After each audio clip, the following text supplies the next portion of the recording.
how do you do? 'Twas ever thus, sweets for the sweet, a real sweetheart story, old yet ever new. For our tale is told where tons of West Indian sugar is used every week in the making of butterscotch. Even then it's not sweet enough, and white cane sugar is needed as well.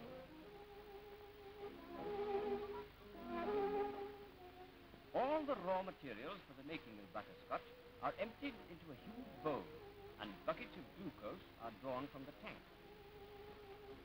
weighed,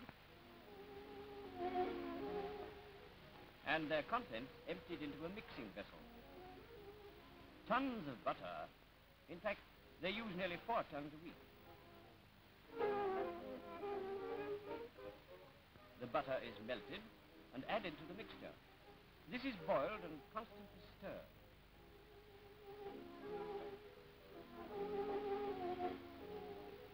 Hot butterscotch is drawn off into pans and poured onto slabs. These are water-cooled. When cold and set, the butterscotch is removed on a 3-sided tray and taken to a cutting machine where the slabs are cut and finally pulled apart by hand. Silver paper is wrapped round every piece as it goes through a silver foiling machine, then packed, inspected, and sampled for quality, just as samples of fabric are chosen for their quality by Mary Ireland, who we find surrounded by some lovely examples of her fascinating art, the making of fabric mosaics. She uses priceless materials, some of which are hundreds of years old, such as this rich piece of 16th century velvet of Venetian design, and a vestment of green damask of the same period, 16th century. Her method is based on the technique of stained glass. By dovetailing these fabrics and clever manipulation of the folds of drapery, she attains unique pictures, such as this one entitled The Muslin Cap. Another priceless piece in velvet and silver, made in Persia 400 years ago, and an embroidered French muslin of the 18th century. All will eventually find their way into the making of these beautiful and original pictures, as in The Annunciation and The Recording Angel, made of 18th century ribbon. This waistcoat of Georgian period, embroidered with roses and oak leaves, will also find its way into some lovely design.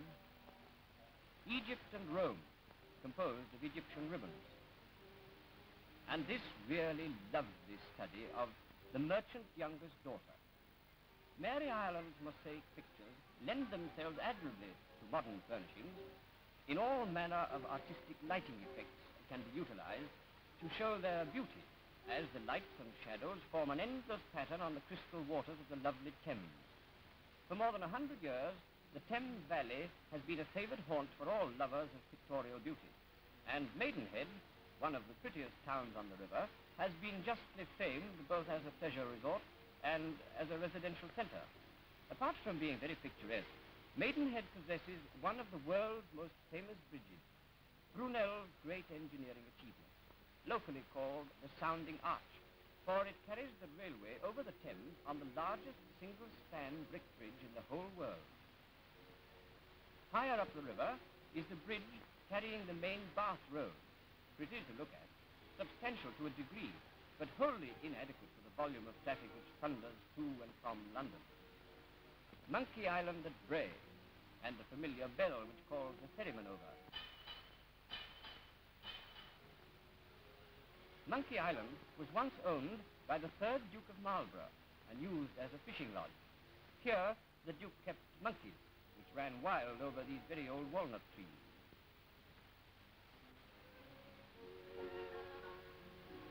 Probably nowhere along the whole Thames Valley is the scene more peaceful than at Bray, a true village, but known far and wide because of its once famous Vicar of Bray, that model of all the English gentlemen who lived in the days of Henry VIII.